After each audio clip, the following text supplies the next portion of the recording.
Everybody ready to continue? Yes. Okay. So the last topic of today is the people P. And this is called the maritime sector and society for us. We start with a little bit of the people P for the people on board of ships. So when you work at sea, you have certain rights. And this is in a convention that I think almost everybody ratified, right, Cor? The MLC? Not yet. I think about now from, let's say, about 171 countries, more or less 110 countries have ratified. That's the a lot. MLC for seafarers, and 35 the Working Fishing Convention, which is the equivalent. Yeah. So quite a lot. So you could say that as a seafarer, you have rights when you're at sea. And that's not different than the rights that we're used to on land. But these rights are more than often not met, I would say. This is a video of Mohammed Aisha. And, well, let's see. Hi, I'm Chief Officer of Hotel Vessel Mohammed Aisha. I've been on board the ship since May 2017. I have to swim to shore every 2 or 3 days to charge my phone and to get food or water. Please help.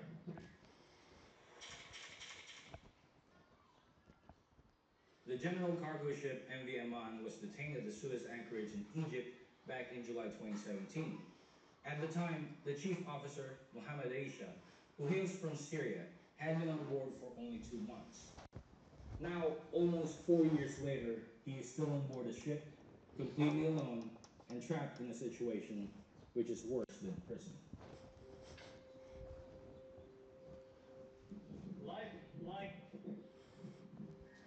if you're stuck in solitary prison, you can see some rodents, sometimes flies and mosquitoes.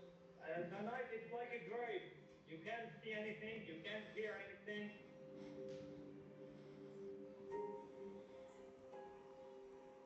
The Bahraini-flagged MV Aman was detained by the Egyptian Port State authorities due to expired safety equipment and certificates. In all that time, it appears no action has been done by the ship's owners to resolve the deficiencies which led to the prolonged detention. I'm going to stop it there, and I'll explain why this happens. This is not the only ship where this has happened. There's about 80 abandoned ships around the world at the moment. And this is created by companies going bankrupt. And a lot of these companies, there is a lot wrong already before this happens. So either they when they hire crew, they can take up their passports. So the passports of the crew are with the captain or sometimes even with the company ashore. A lot of the crew is family back home depending on the pay.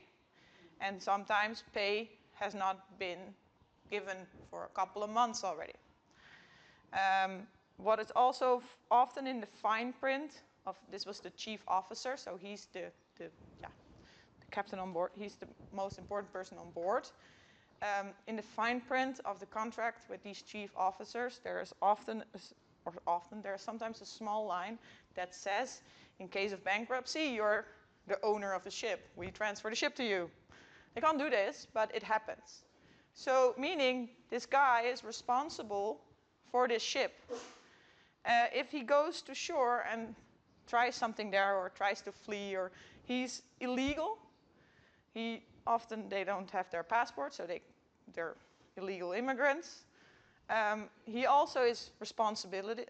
It's his responsibility. So if the ship sinks and it becomes an environmental disaster, it's his fault. He doesn't have the money to pay the fines to release the ship. So, and the company is gone. The company that is owning these kinds of ships is nowhere to be found. So these are really big problems, and they have increased during COVID. because a lot of companies went bankrupt, took their hands off the ships, and left sometimes whole crews on board. So here, for instance, a different ship, there's a whole crew on board, and they're staying on board because they can't go home, they didn't get any money, and they really depend on that money. So they're waiting around for this money. There is a convention about this, and it happened as well after COVID because it grew a lot. The problem grew a lot then. But this is a very difficult situation because often the ships are in international waters. So they're just right outside of the national waters. So the country is not responsible. The company is gone. The chief or the crew are responsible, but they don't have any way of solving it. And it's really, everybody's looking at each other like, who is going to solve this? So now I think they've gone to an agreement that if this happens near your shores, then together with the IMO, I think, and the Coast Guard, and I think another party, but I'm looking at Cor, but I don't know if you know. There's this fund now that all the shipping companies have to pay into, and if this happens, then from the fund they can try to solve this. But it's a legal drama and really, really difficult to solve. So sometimes people on board of the ships are, like I said, taken away their passports, taken away some of their rights, treated like slaves. This still happens, and really hard to find because they're out at sea and we don't know. And it's really difficult to enforce this or find it. So these things sadly still happen. And then of course piracy. I had a couple of guys in my class that looked at the companies where they wanted to work because some went past pirates almost every day or every week, and they didn't want to work there. It is very dangerous, and it's also a very difficult question on defending yourself, because some of the ships, they are now sailing with a lot of military, or they hire personal military, which is then not allowed, but it's the only way to protect them. And there's also a lot of illegal haywire going on here. And yeah, it's a really dangerous situation. So these are all moments on board where rights are not met, when seafarers don't have the rights they should have. And it's really, really difficult to find this, to save them, to help them. There is a lot of things happening on these different kinds of topics, but I'm always trying to teach the guys, read your contract. And these things don't happen so much in the Netherlands, but still, read your contract. The ship with the slaves was from Denmark. I didn't think these things happen in Denmark either, but still, it can happen. So you can prepare yourself when you start working at sea for these kinds of things. And we need to empower students to do that. So what are the rights?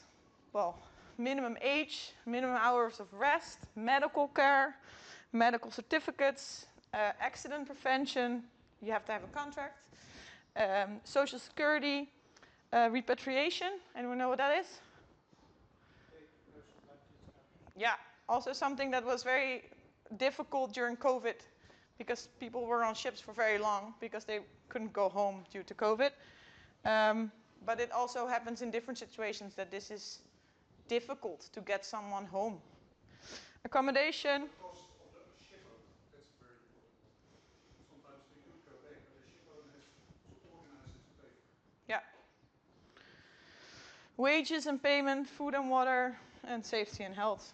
To me, all things that are very normal, but not always as normal, and that's because it's a lot more difficult to see this on board. Then a new, well, not necessarily new, but it's of course more common to talk about these topics in society, but also on board. The IMO also finds this one of the most prominent things that we need to talk about, that we need to work on in the shipping industry. Make sure everybody's treated equally. No bullying, no harassment, more women on board, because they can if they want to, and no discrimination, racism, or inappropriate behavior. This is still, there's a lot going on in this. If you think this is interesting, we can talk about it more, but yeah, a lot is changing here as well. I'm gonna skip that. Then we have the other side of the people P. So the power of society. And this is a very interesting story, because I always like to tell this. This is the Brent Spar. Anyone know what it is? No? Well, the Brent field was an oil field in North Sea, owned by Shell. And this is an oil drum. So they collect oil here to take it to shore, before they take it to shore. This part of the field was empty, so the drum was unnecessary. So Shell did research. If we take the plug out and we let it sink to the bottom of the ocean, that will be the best way economically and environmentally. Greenpeace heard this. They didn't agree from the start, so they climbed on board illegally, did their own research, and said, Shell, you're a liar. If you do this, it's an environmental disaster. Well, that, of course, created a lawsuit, because they climbed on illegally. A lot of things happened. Greenpeace sued Shell. Shell sued Greenpeace. My former boss was part of this whole experience, because he worked for Shell at the time as an environmental impact researcher. And he said the lawsuits were growing higher than my desk. The stacks were just continuing. It was lawsuit on lawsuit on lawsuit, and it didn't seem like there was going to be an end of it. Until the German automobilist, car driver, said, but Shell, come on. If I'm done with my car, I can't just drive it in the water. Like, why would you be able to do something stupid like that? We're going to boycott you. So Germany didn't use oil fuel from Shell anymore. Is that a problem for Shell? Yes? Who says no? Shell didn't think Germany, wow, it's an okay country, but we've got more, it's all right. And still, they listened to the German car driver. Why? There wasn't that much of a dip in their economics, in their yeah, they were afraid it would spread through Europe. And if whole of Europe would suddenly think, Shell, you can't do this, we're going to boycott you, then they would have a problem. So they listened to society, took this thing up to the shore, demolished it, put it in this nice coastal protection area in Norway. You can go up and see it. And a few years later, all the lawsuits were finally worked through. Turned out Greenpeace had lied. So it was the best choice to put it on the ocean floor, economically and environmentally.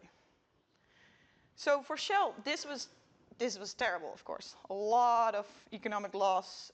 People who already thought bad of Shell were thinking even more bad of Shell. But it was also really, really bad for Greenpeace. They lost a lot of subscribers, and their income comes from people supporting them. And they lost a lot of support, because they were like, there's enough bad in the world already, and you start lying about it and make it worse, that we're not going to pay money for that. That's insane. So very big impact by society, by the way society thinks. And we call that your license to operate. So society gives us a license to do what we do every day, but it can take it away just as easily. And that is what you always have to think about when you do something that has an image or an effect on what people see or feel or think. And it used to be freedom. That's when you talk to most people working at sea. I'm looking at Robert for a bit, but did you feel like working at sea was freedom for you? Yes. Yeah. Freedom is the word for a lot of seafarers. But it's getting less because there's much more attention. So this is now what freedom feels like. Everybody's looking at you. And everybody has an opinion about what you do. So everybody can take that license to operate and that license to produce, they can take it away from you. So you have to be careful about that. And it's closer than ever. Social media can show us a lot. It's also often not a true story, but it shows you a lot of information. And that influences the image of shipping, of the maritime sector. I'm curious, it's difficult to do here, but we're going to do it. Can we stick it somewhere? Ga je het vasthouden? Okay.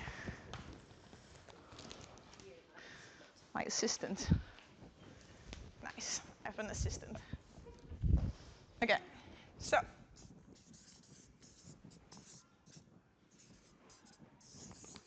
What is the image? So it doesn't have to be true. But what's the image of the maritime sector? How do people in general look at this sector?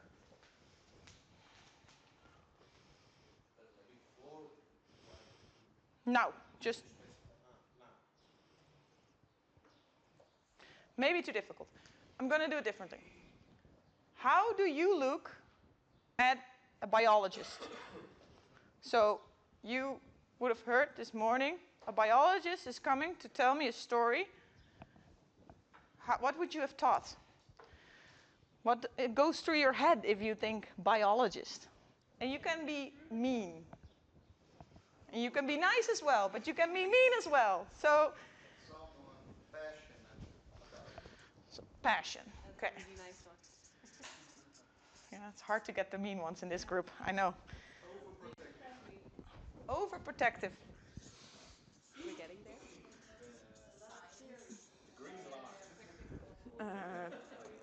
Theory. What the green lie? I like that. Thank you, Robert. We're on the search for these ones. The overprotected is for biologists or for the... For biologists. We're now on biologists. A lot of theory. Yeah, I've got it here. It's unreadable, but theory. Evidence-based? Evidence-based, okay.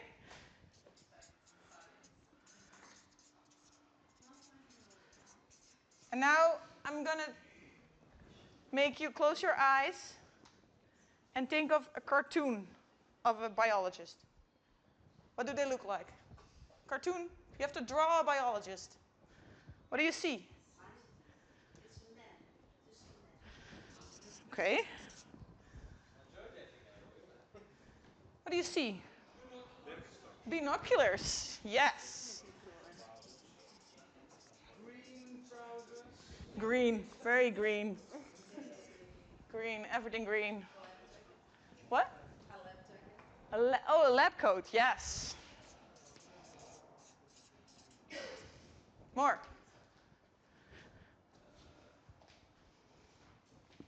We always used to say that they have like these goat socks with sandals. With sandals on top. Huh? Oh, what kind of shoes? Solid. Good. Okay, good shoes. Good shoes. Funny. What did you say? Socks and sandals. Oh Yeah. yeah, so very German. Or I'm very socks, sandals. Yeah. Yeah. Anything else? Cocky. Nice.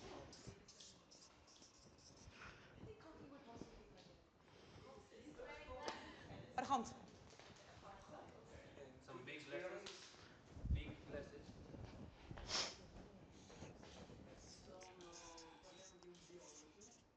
Jar glasses. Anything else? Research. Research, okay.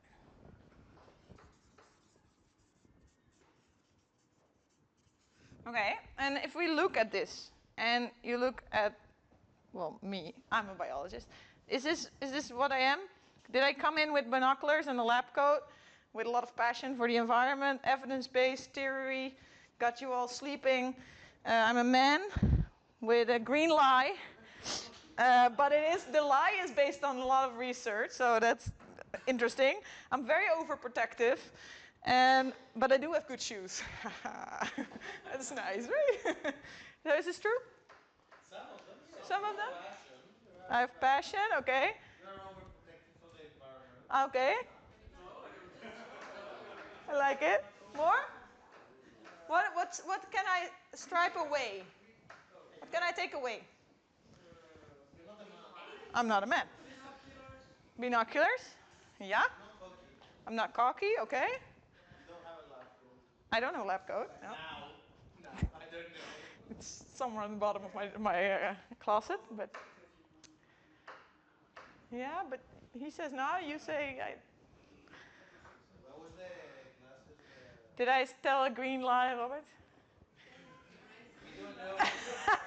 You don't know? Oh, okay. Okay. What about So now the big classes? we're gonna do it for the maritime sector. You still able to hold on? It's a little workout. You want to do it? And I hold on? No, it's Okay. nice. No. You did enough. Can sleep. Yeah, you did enough. I mean, you did enough. That is very true. Okay, so maritime sector. And if you find it hard, think how would you draw a sailor or a fisher? Rum. Nice. There we go. More. Man, yes. Overweight? What? Over what? Overalls. Oh. Anything else? Useful. Okay. Practical. Away from home.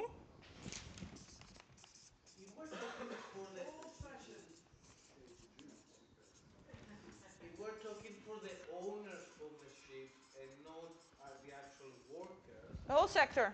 yeah, it's a different scenario. So we can say like, It's an image. It's not what you know to be true. It's an image. I'm just saying the image for the owners is profit center. Profit. Yes. Well, not only the owners, I can tell you. A lot of these guys are in for it for the money. Obviously, everybody.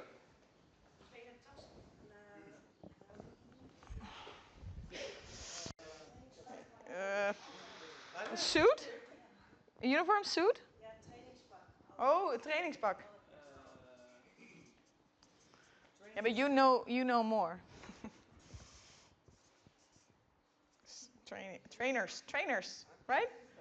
So trainers, training suit, training. I don't know. Anything else? Beard. Yes. Yes, beard. I think they smoke. And they smoke. Of course they smoke. They wouldn't be able to hold on as long as you did today because we had to have at least 5 smoke breaks, for sure. Anything else? Dangerous for women. Womanizers. Again, we're talking about the workers there. It's totally General. It's a general idea. It doesn't have to be true. It's exactly the opposite to the owners there.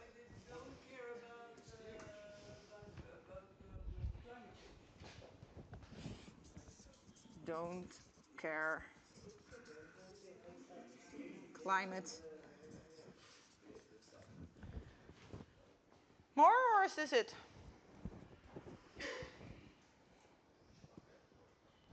So everyone working on a ship wears a training suit, is a man, drinks a lot of rum and smokes. They're practical and useful. They have beards, they're old-fashioned. They wear overalls and a training suit. It's a bit complicated, but okay.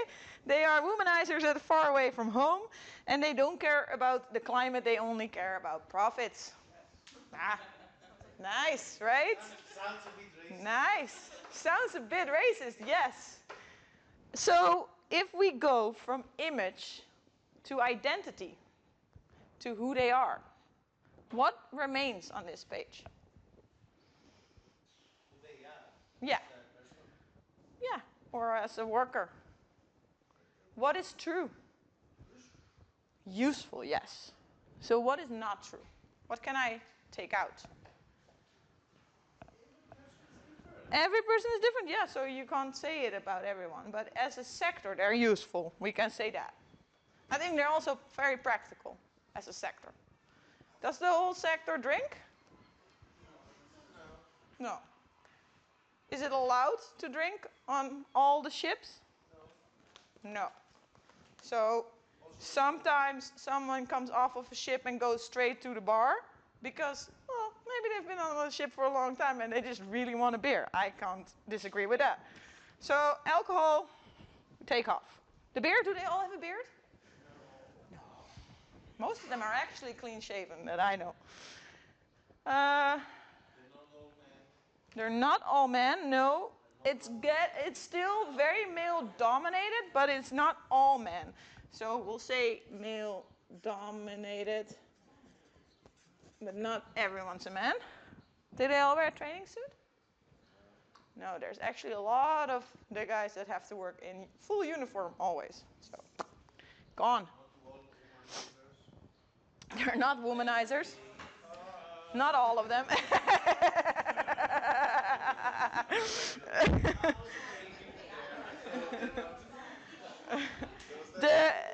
They can be away from home. Yeah. Yeah. So that stays.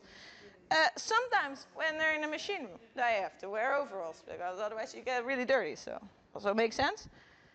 Don't care about the climate? Old-fashioned? The industry is conservative as a whole, yeah. But it is changing. Slowly, but it is changing. So is it or not? Okay. Okay, so. And Most people are old-fashioned. I smoke? Not everyone. Well, that's Because it's tax-free. yeah, exactly. It is tax. But a lot of the students we have in our classes still smoke. So I wouldn't say that this is gone yet, but it is getting less and less. At least in the Netherlands is what we see. But yeah, the majority still smokes. Is the aid considered smoking? Yeah. Yeah. Okay, so this is what remains. They are useful. They like profit. It's definitely true. A lot of them smoke. It's a male-dominated sector, which is practical, old-fashioned, conservative. They wear overalls when they need to, of course, and they're away from home. That's the picture. So, thank you for the assistance. So, we could do this with any sector. And you see that the image is always a little bit more negative than the identity. How does a sector, not for every sector, but how does a sector get such a bad image? How does that happen?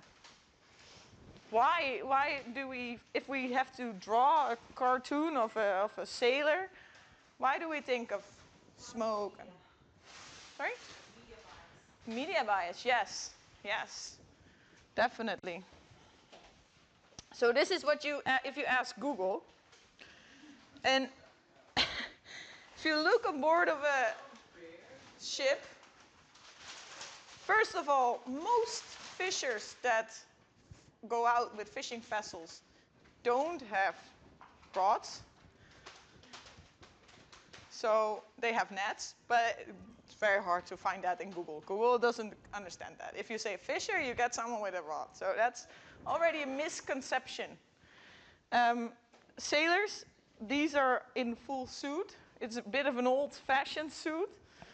A lot of the pictures, he had a pipe as well. So things that are biased in the media. And this is if you collect all the data that we did this training, because we do this with the students as well, this is the image that they always come up with. They become maritime officers, and everyone always thinks directly, oh, you're Navy.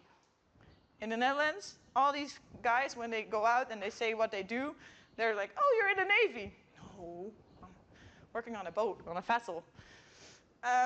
Macho culture, hookers, they don't care about the environment, they're polluters, womanizers, they're unskilled, long from home, they pollute with oil, they're reckless, and they drink. And the interesting thing is that a lot of the guys that we talk to, they also come up with this. And then I ask, is this true? And they're like, no, because we have to follow very strict rules. There's not that many disasters anymore, because there's a lot changed in terms of regulations on that matter.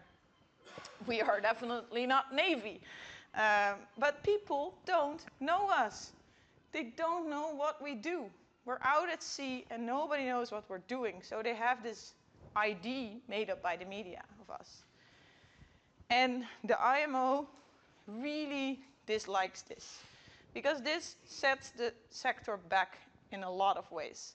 It's really hard to fight for more attention, subsidies on innovation, when your image is this bad. So they want a change. And how do you change your image? How do you go from your image closer to your identity? What do you need to do? Marketing campaign, yeah. What else can you do? You said media. You can also use the media in a better way. Social media even. So all of these things we can place under communication. So communication is the solution. And if you look at this sector, then it's a great sector. It's responsible for 90% of the global trade. It's the most efficient way of transport that we have. 6.6 billion tons of cargo a year. That's a lot. Impressive performance on safety and environment. If we look at the safety equipment we saw today in the morning, it's insane what has been developed and how many gadgets there are to stay safe. Without shipping, half the world would starve and the other half would freeze. We have a great story to tell, but they don't know us. And this is something that the industry really wants to change. And I think this is also something that we can change by promoting this sector in different areas of the countries. For instance, to the youngsters in this project. So we're going to end the day with something active. And that's communication. We're going to practice some communication. So communication we do all the time. And 80% of what we're doing, of what we're communicating, is nonverbal. So verbally we can communicate about 20%, non-verbally 80%. And that can be aggressive, it can be constructive, but it can look very different. This is a form of aggressive communication. A high seas skirmish on the English Channel. Dramatic scenes they are. French fishermen ramming British boats in what's being called the latest chapter of the Scallop War. Who exactly is entitled to fish in this lucrative fishing area? Thomas. Who do you think won here? What? The French? And does everyone agree? So was the French fishers against the UK fishers? Who won? UK is not allowed. No, I think no. The bigger boat? Okay, okay. They both had big boats, so there were some small ones, but I don't think that's... but who won? It was English waters, right? The signed an agreement, French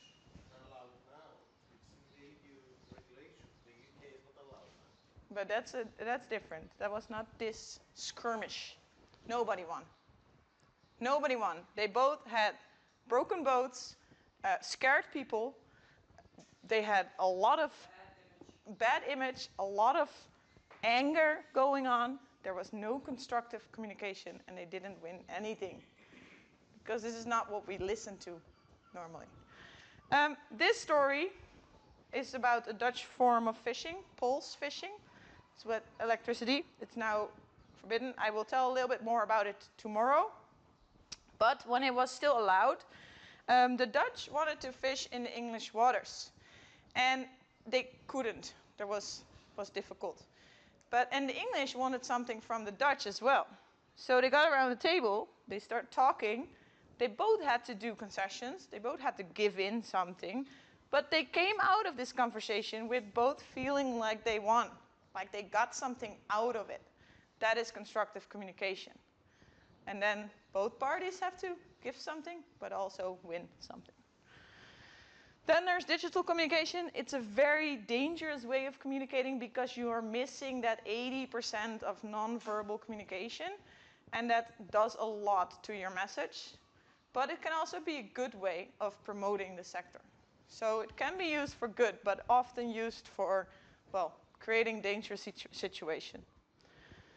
We're going to do an experiment, and I need one person again to come in front of the room, and there's pages on everyone's table, so you need to take a sheet of paper. Oh, okay, super, super. So, a volunteer.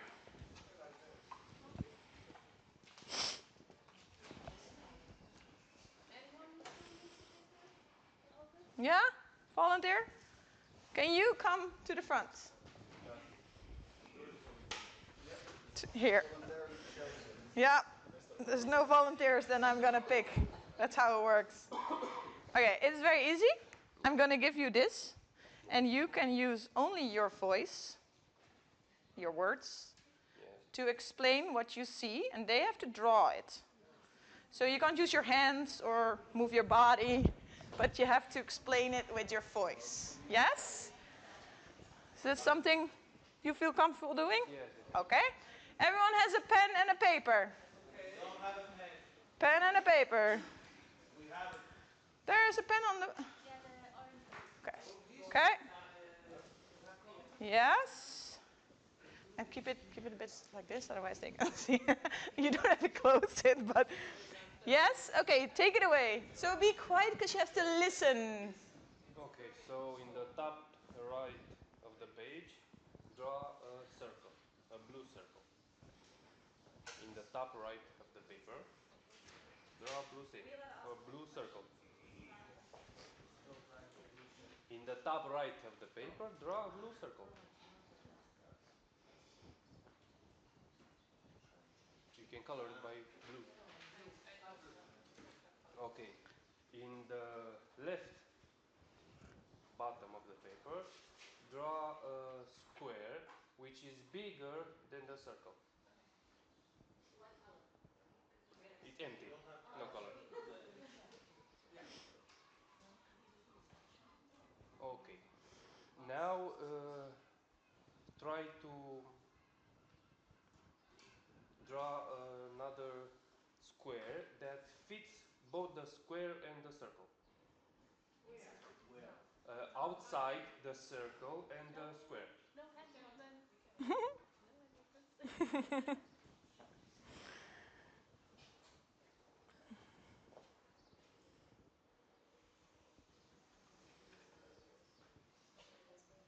And now from the top of the new square that you just have written, draw a line from the top left. Draw a line to the bottom right. A straight line. From the top left to the bottom right. A straight line. Okay. That's about it, huh? Yeah. You done? Yeah. Okay. So you can all show what you draw, and you can pick a winner.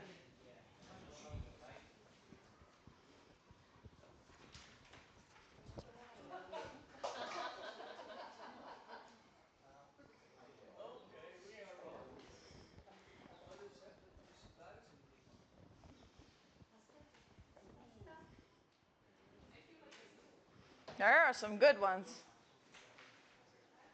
Core one. Huh?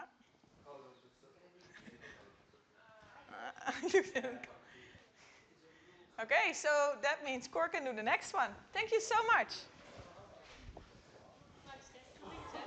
So we turn around the paper and we start again on the back side. I know, right? Oh my goodness. Okay, we do the same assignment. We do the same assignment, and you can ask a question, but only if he can answer yes or no. Yeah? Okay, go ahead. Yes. We start with a box. Let's say it's what is ook weer rechthoek? Rectangle. Start Yeah. with a rectangle. It covers almost the entire page, but on the size, the white size out of the box on the right hand is a bit smaller than on the left hand. And it's a rectangle. It's almost covering the whole page, but there is there is a white line around it. And this white page is on the left and on the top a bit smaller than on the right and on the top a bit smaller than on the left and on the bottom. And this is the easy part.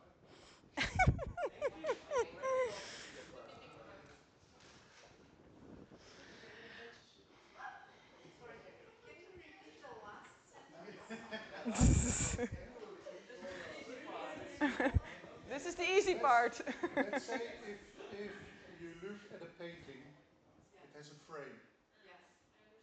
So it has a frame around the rectangle. But one side of the frame, the left side and the bottom side, is a bit thicker than the top side and the right side.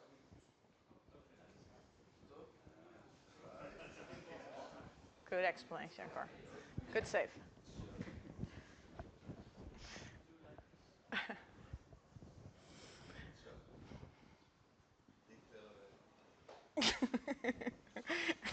Max zit lekker te murmelen daar.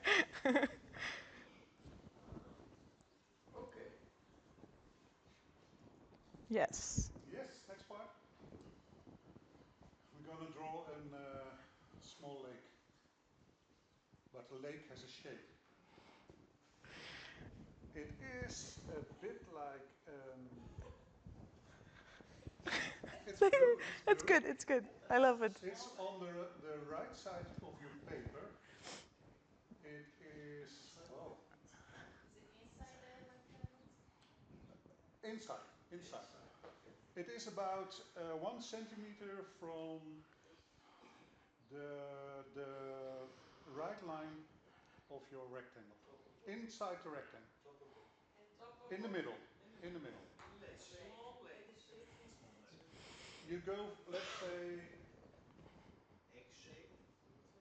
4 centimeters. You draw your line 4 centimeters to the left, 2 down, 2 back to the right, 1.5 down, 2 right, and then up. You have to repeat that twice. I go over it. I already have this lake. On the right side, in the middle, you take 1 centimeter, you put your pen. No gestures. No gestures. Oh, sorry. Yeah, sorry. You put your pen on the paper, and then you go to the left for about 4 or 5 centimeters.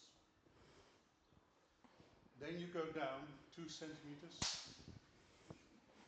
To the left, 2 centimeters. Go down 2 centimeters. To the right, 2 centimeters. And then go up. So you close it. already needed a pee, but it's getting worse.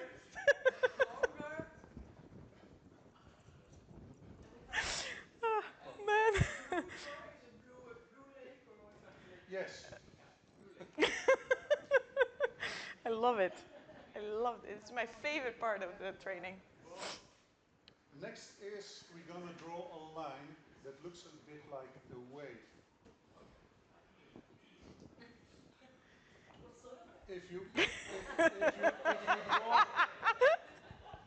draw the lake right, let's say you have a bit of a corner. When it comes from, let's say, the left side of the lake, it goes down, then it goes to the right, and it goes down. When it goes to the right, it goes down. At that corner, do I still get you? Set a point on your lake. Set a point in the lake, okay. And then you go from the right side to the left side. You're going to make a curve. First you go down to the left, then you go up to, let's say, centimeter of 8 from the left and 5 from the top, and then you make a curve down. That's one line. The second line. That's what the first line. The first line. There will be another line.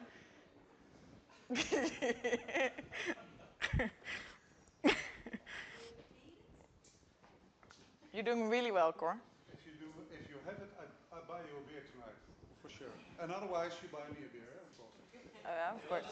Do you have the line? You have the line? So I repeat it. You draw this lake, and the lake has a corner about on the left down side. That's where you start your line, and the line will be kind of waved. So it smoothly goes down, a bit like a circle, then halfway it goes up to the left, and then let's say in 5 centimeters from the left and 6 from the top, it turns back a little down, but it doesn't go all the way left. Okay. Something like that, but then different. So we go to the other one.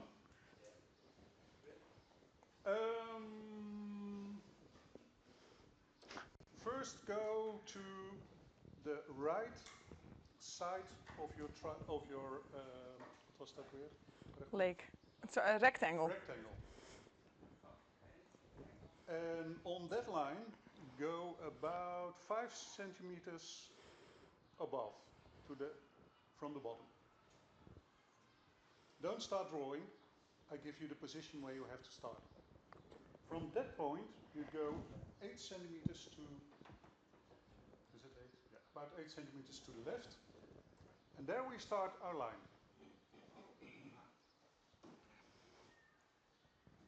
Are we about where the wave line starts to go up? This line goes down. Oh. I try to point you where you start the line.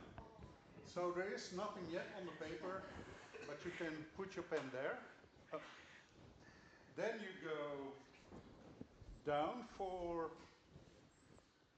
2 centimeters, and then you start turning to the bottom left, where the curve of this line touches the rectangle line on the bottom. Halfway off the line. So what kind of beer are you drinking? You continue to go up with this line smoothly and like a wave. Go up, let's say about 3 centimeters under the line. It goes it's aligned with the first line. It goes up and then it goes down. So actually from the bottom, you see them next to each other. They are aligned. Nobody's high. Not touching. It touched only on one point, but when it's halfway on your paper, let's say 5 centimeters from the left, you make a turn down. You make a curve, go down 2 centimeters from the left side of your rectangle. And it meets the rectangle line? Sorry? It meets the rectangle line? No, only on the bottom.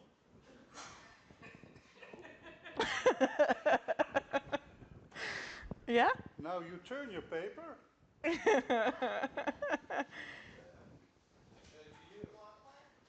you finished already? So pick a winner. Pick a winner. Oh, No. That was a joke. Ooh, nice drawings, all of you. Yes, you can.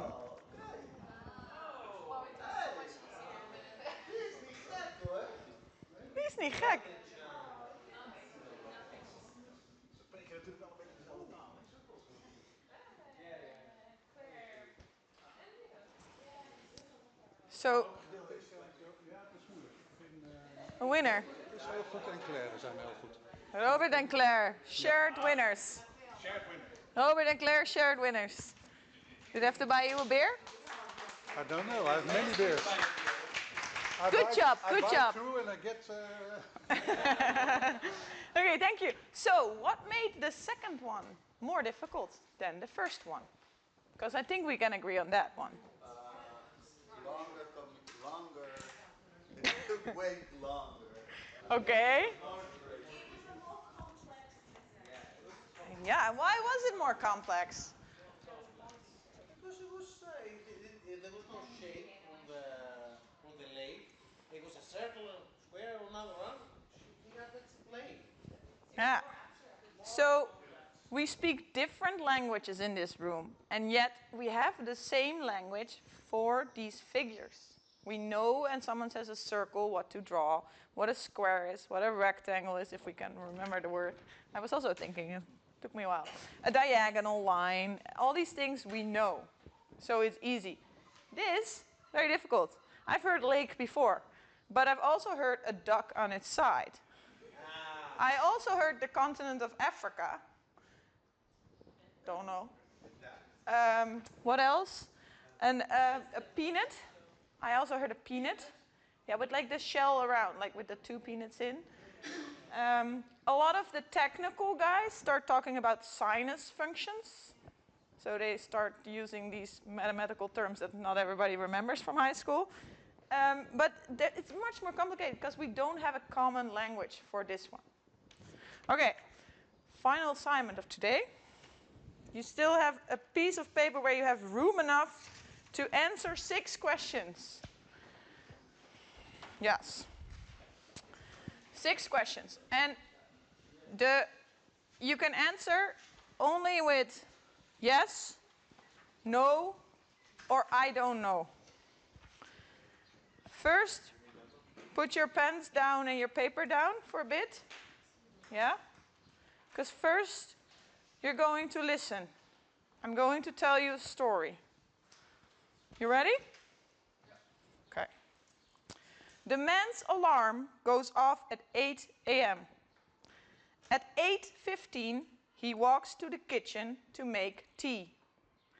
At 8:30, he has breakfast with his partner and children. After breakfast, he kisses his family goodbye and drives to work. Yes? This was the story. Now we have 6 questions. So remember, answer yes, no, or don't know. Does the man get up at 8?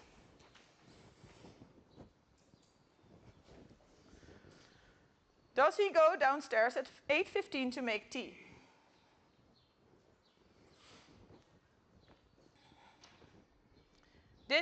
his family drink the tea at 8:30?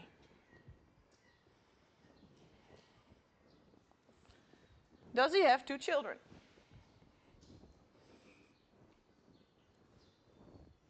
Does he kiss his wife and children goodbye? Final, does he drive to work by car after breakfast?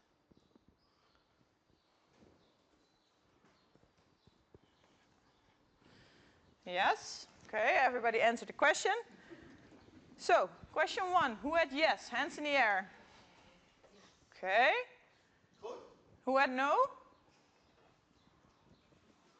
And who had don't know? Okay, you're correct. 3 of you. Second question. Does he go downstairs at 8:15 to make tea? Who had yes? Okay. Who had no? 2, okay. Who had don't know?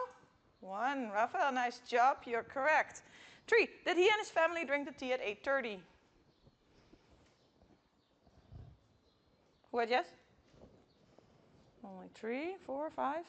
Who had no? Okay. Who had don't know?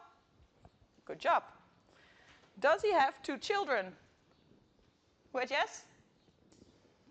Okay. Who had no? 1. Who had don't know? A lot more. Nice. Nicely done. Does he kiss his wife and children goodbye? Yes? Yes. Okay. Who had no? No. Okay. Who had don't know? Good job. Don't know is the right answer. Does he drive to work after breakfast? Yes? With a car, sorry. With a car. Yes? Okay. No? And don't know. Most of you had that one correct. Okay. So, interesting. I tell you a story of 6 sentences.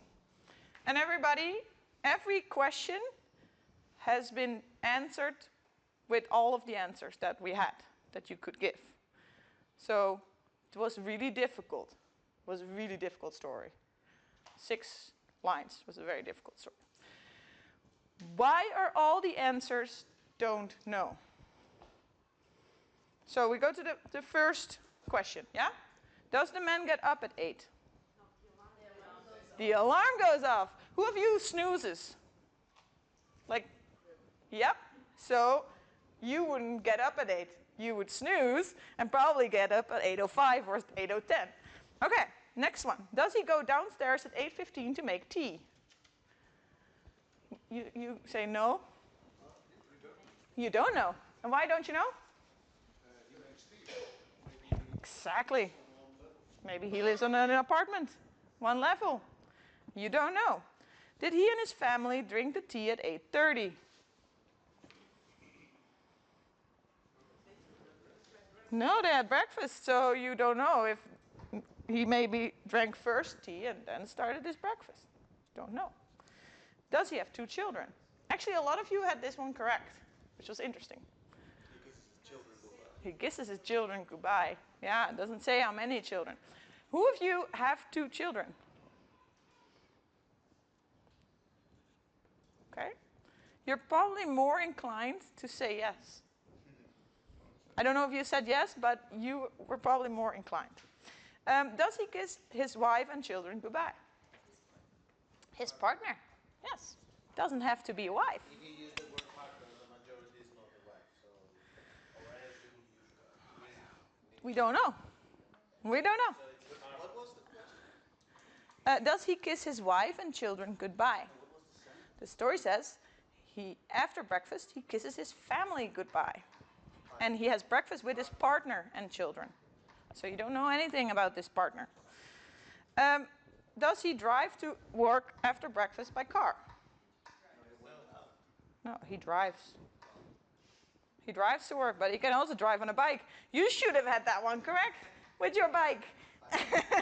You have, don't know, good. So In his language, we don't drive, we ride the bike. But he can drive with a tank. okay, drive a tank. Yeah, in the States. You also can drive a boat, right? He can drive a boat. A boat? You can drive a boat to work? You ride the bike. Okay, yeah, but you could drive a boat. And you can drive a lorry, which is not a car. Exactly. Or a tank. But what is interesting is that we put our perspectives in this story. So we hear a story of 8 sentences that is not too difficult to comprehend, but we have our own perspective that we take with us. So if you have 2 children, you're more inclined to think, yeah, you had 2 children. If you have a wife, or you come from a family where your parents are a mother and a father, then it's more inclined that you think this is a wife, but it says partner. If you live in a 2-story house, you think he's going downstairs. If you drive your car to work, you feel more inclined to answer the answer with yes. So our own perspective always works true in everything we hear, see, feel. And it's very logical because it protects us. It helps us, makes life easier. But you have to be aware of it because in communication, it can also trick you and makes conversations a lot more difficult. And also in accident investigation or criminal investigation, eyewitnesses are very often colored. So you need factual evidence to make sure that it shows what really happened. Yes. And sometimes it's better to say you don't know. Exactly. It is not a shame to say you don't know.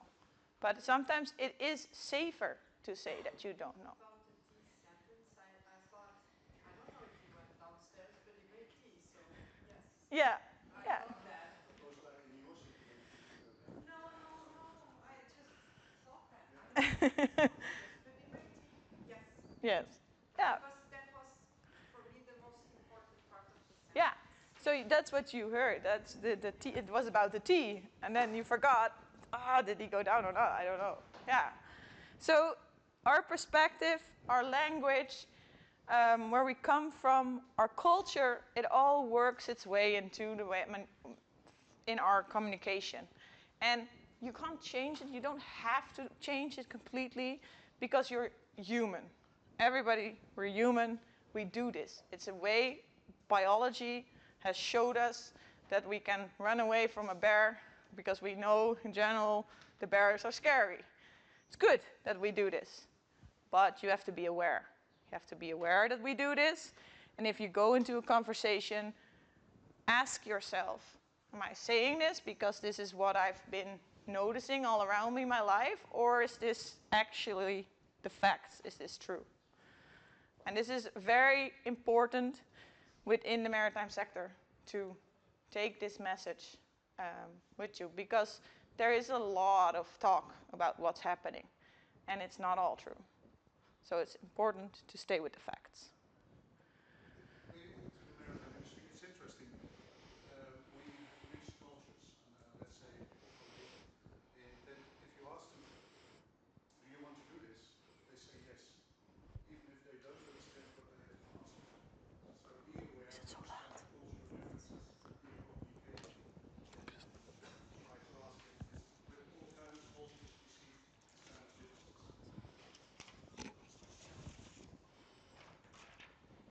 Okay, that was it for today. Thank you for your attention.